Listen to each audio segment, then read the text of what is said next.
por la doctora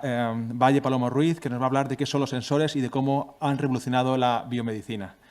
La doctora Valle obtuvo su licenciatura en Química en 2008 y ese año se incorporó al Instituto de Química Médica del CSIC con la profesora Ana Martínez para desarrollar fármacos neurogénicos y neuroprotectores para enfermedades neurodegenerativas. En 2012 obtuvo su doctorado y en 2013 se unió al Instituto de Investigación Scripps de La Joya con el profesor Dawson y ahí se centró en el desarrollo de nanopartículas, quantum dot y síntesis y conjugación de péptidos. En 2016 regresa a España como becaria Juan de la Cierva en el Centro de Investigaciones Biológicas del CSIC y en el 2018 crea su propio grupo de investigación gracias a una beca Junior Líder de la Caixa. En 2021 ha trasladado su laboratorio a IMDEA, Nanociencia, gracias a la consecución de un contrato Ramón y Cajal y dirige el laboratorio de Bioscience en Neurociencia. Valle, cuando quieras. Bueno, lo primero agradecer el haberme invitado a esta jornada. Es un honor para mí estar aquí, poder compartir con vosotros nuestra investigación y sobre todo estar acompañada de todos vosotros porque estoy aprendiendo muchísimo y todo el trabajo que tenemos que hacer en un futuro para conseguir un futuro sostenible, ¿no?, para todos. Si hablamos de biosensores y salud, sobre todo nos viene a la mente la detección de enfermedades, ¿no?, la monitorización y la acción de fármacos y también la imagen in vivo que nos sometemos todos nosotros en nuestro sistema de salud, en los hospitales. Pero quería remarcar aquí al principio que los sensores tienen un papel mucho más importante y más amplio que muchas veces no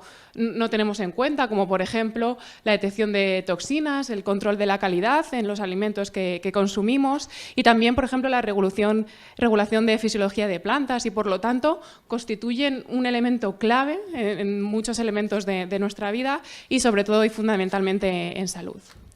Entonces, está totalmente enmarcado en el área de salud y bienestar, cuyo objetivo es garantizar una vida sana y promover el bienestar para todos y por lo tanto, la investigación en este campo va a promover este objetivo y lo va a conseguir. Entonces, cuando hablamos de un sensor, lo que estamos hablando es para poder monitorizar o cuantificar analitos o procesos dinámicos y cuando hablamos de biosensor, lo que estamos hablando es de un sensor que tiene como receptor una biomolécula, que puede ser una enzima o un anticuerpo, porque estas biomoléculas nos permiten poder monitorizar estos analitos con una gran especificidad y sensibilidad. A través de un transductor, que es un método de detección que puede ser óptico, electroquímico o de diferentes tipos, llegamos a obtener una señal. Y esto es lo que nos permite poder cuantificar y el desarrollo de diferentes sensores, poder ver diferentes analitos y procesos relativos a la salud humana o a diferentes patologías. Para poner un poco de ejemplo lo que han revolucionado los sensores en los últimos años, por ejemplo, supongo que sabéis, los diabéticos hemos sido capaces de desarrollar sensores para los niveles de glucosa y a día de hoy hemos podido crear estos dispositivos que ya se integran en muchas personas que padecen la diabetes, que pueden monitorizar igual que nuestro cuerpo a tiempo real los niveles de glucosa e inyectar de la misma forma insulina para poder bajar estos niveles y esto ha aumentado la esperanza de vida de forma significativa de estas personas y también reducido complicaciones como por ejemplo hospitalizaciones o diferentes complicaciones relacionadas con esta enfermedad. También, por ejemplo, una gran revolución, supongo que habéis escuchado, es por ejemplo, el aumento de la supervivencia en cáncer, mucho de ello es proporcionado por un diagnóstico temprano y un poco recalcar cómo uno de los motores importantes del diagnóstico temprano en cáncer son estos sensores o estos biosensores que nos permiten poder detectar esa enfermedad antes de que sea un problema mayor y entonces se pueda curar de forma mucho más efectiva. Sin embargo, para continuar mi charla sobre biosensores, la verdad es que tengo que abordar otro tema que, bueno, sería de otra charla, pero sí que me gustaría dar unas pinceladas, y es la nanotecnología. La nanotecnología se basa en el estudio y la utilización de compuestos a nivel de la nanoescala, y no es por el tema de la miniaturización o trabajar con compuestos pequeños, sino es porque a estas escalas los materiales se comportan de forma radicalmente diferente. Podemos hacer cosas que antes que con los materiales macroscópicos tradicionales no se pueden hacer, y por lo tanto está revolucionando el tema de los sensores, y creo que a día de hoy hablar de sensores está totalmente implicado a hablar de nanotecnología, ¿no? Y un poco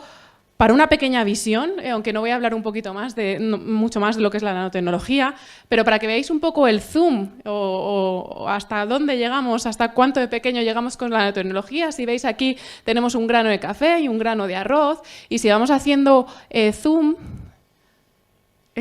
bueno, si funciona el vídeo. Ahí, si vamos haciendo zoom, pues vamos viendo, por ejemplo, células, una célula de la piel, una célula sanguínea, luego llegamos a las bacterias, después mucho más pequeños los virus, y pasados los virus o casi ahí es donde tenemos las nanopartículas. Entonces, estamos en un nivel 10 a la menos 9, un nivel muy, muy pequeño y que nos permite hacer cosas realmente extraordinarias. Por ejemplo, una de las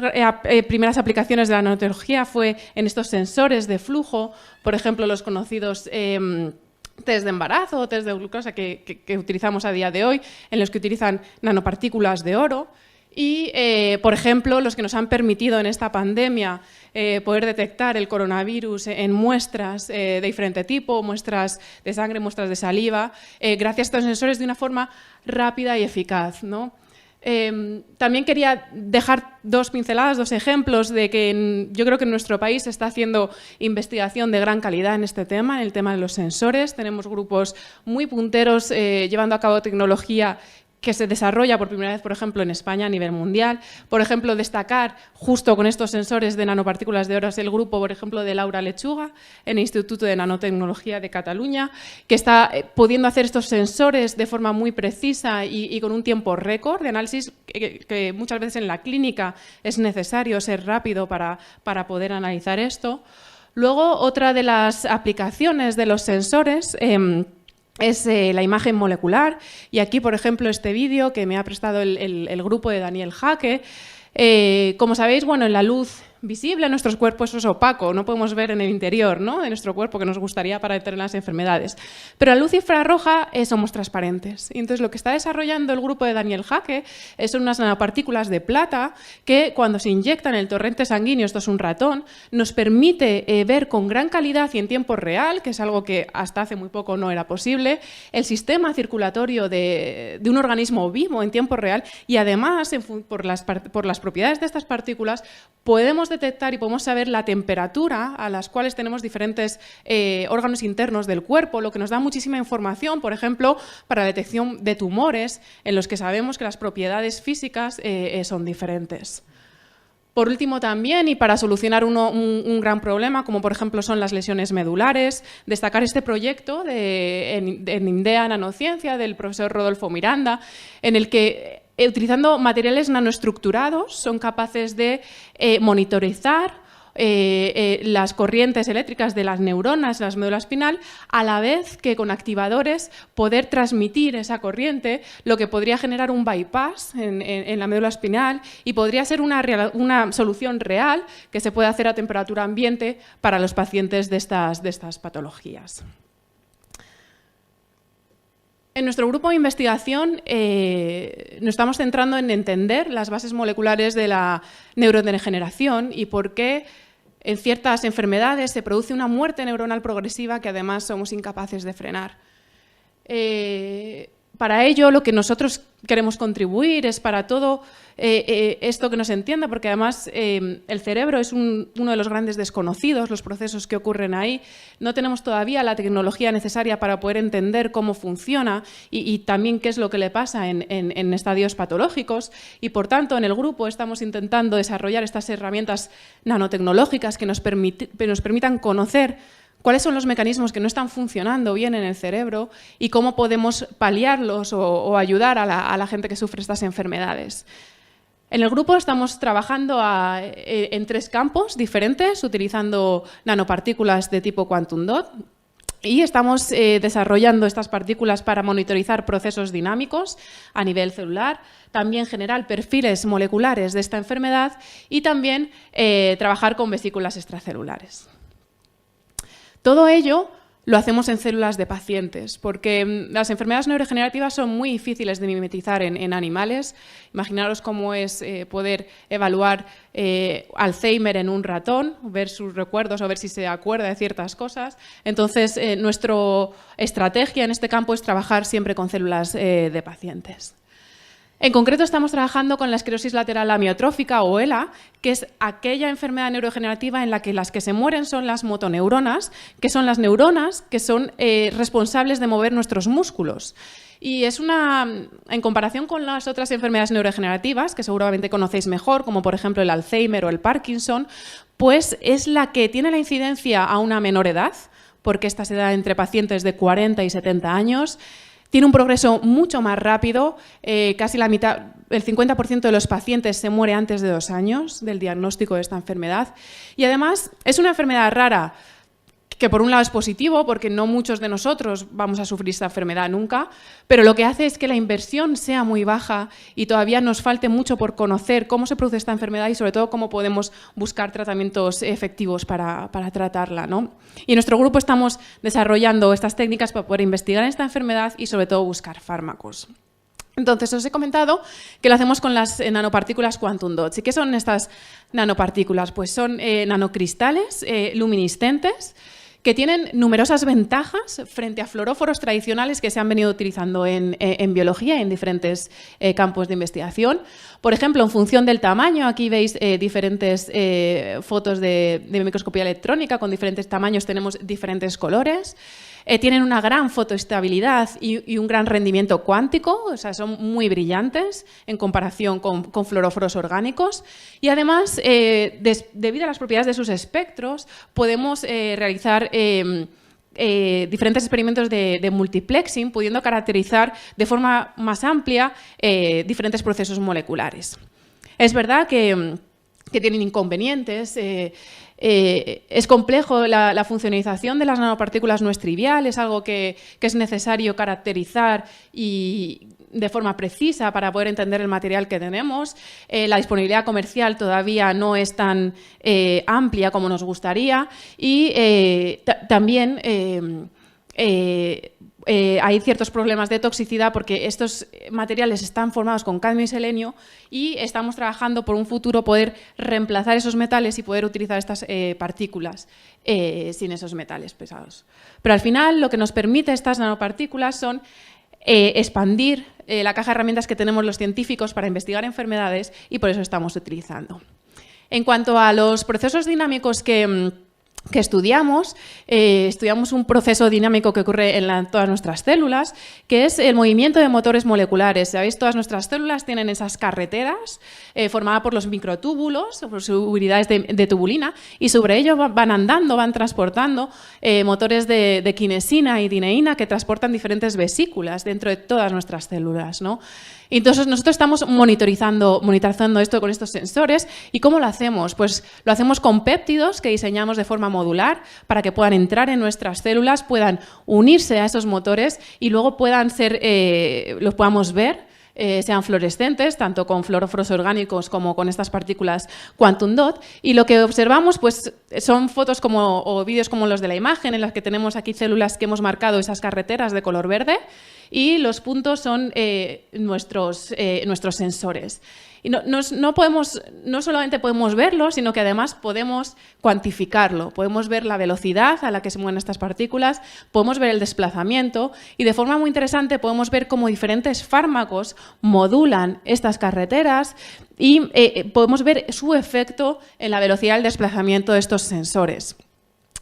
En relación con la neurodegeneración, lo que estamos estudiando, y sobre todo en colaboración con el doctor Fernando Díaz del CIB, es buscar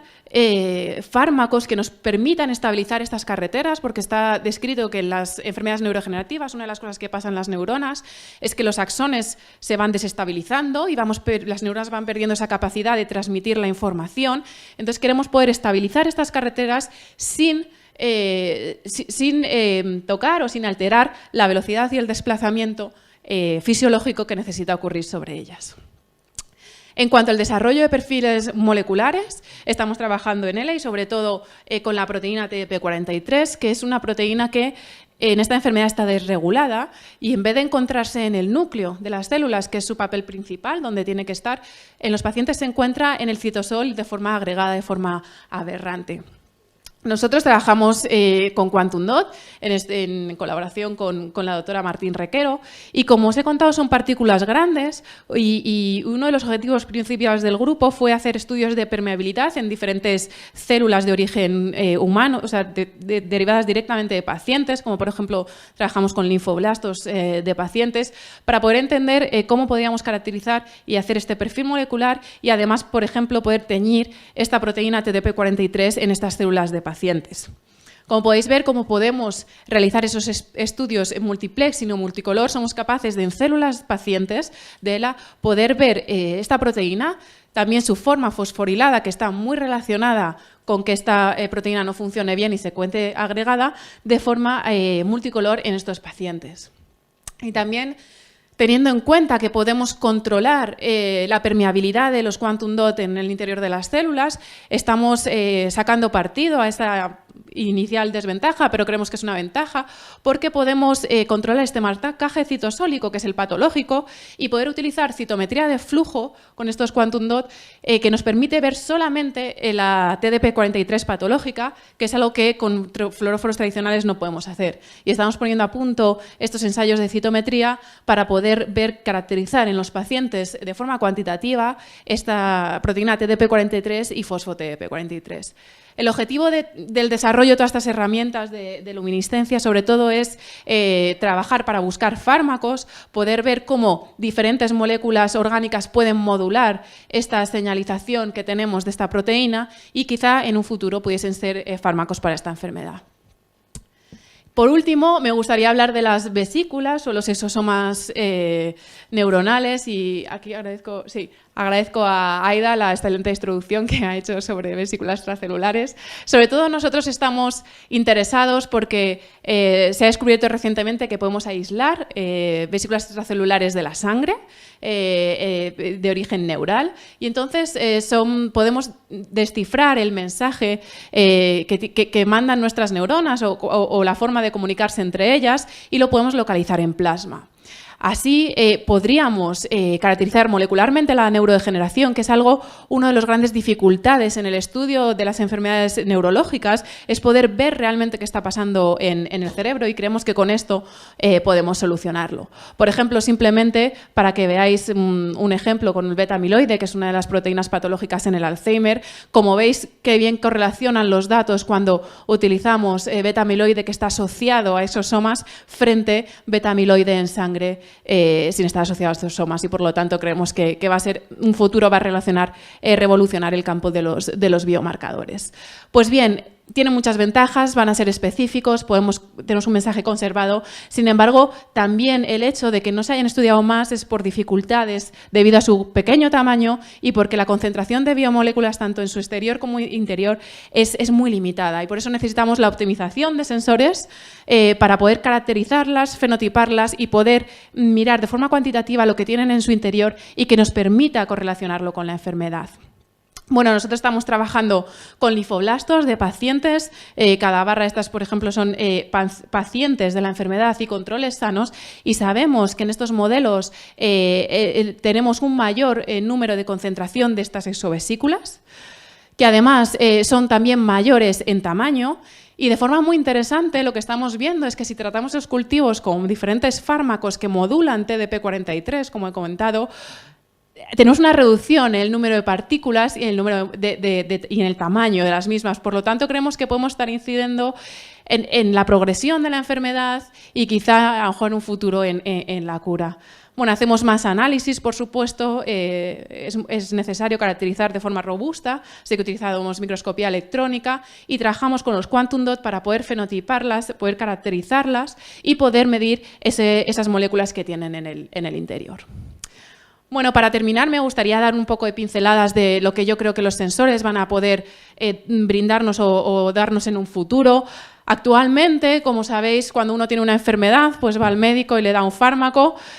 que a algunos o a la mayoría nos puede curar, nos sienta bien, pero hay alguna parte de la población que no le funciona este fármaco y luego otra pequeña parte que incluso tiene efectos adversos. Yo creo que toda esta investigación, este campo de los sensores, va a permitir que podamos conocer perfectamente a nivel molecular las enfermedades, que muchas veces no tiene por qué correlacionarse o ser igual que la sintomatología clínica, y entonces podamos seleccionar el fármaco preciso para cada tipo de paciente. Esto, por ejemplo, en cáncer ya sí que se hace, y podamos tener aquí sí un grupo unido de gente homogéneo en el que a todos nos funciona el fármaco que nos dan, ¿no? Que en el fondo es lo que buscamos con el desarrollo de fármacos y el desarrollo de salud. Así que espero haberos convencido que los sensores para biomedicina es un campo clave en el cumplimiento o en el desarrollo, en la consecución de estos objetivos de desarrollo sostenible y que necesitamos más investigación para poder desarrollar mejores sensores con este fin. Bueno, simplemente por finalizar, quería dar las gracias a mi grupo, que además hoy están aquí, a los participantes de él, que son los que llevan la investigación, de los resultados que os he mostrado, a los colaboradores y también a las agencias financiadoras y a todos vosotros por vuestra atención.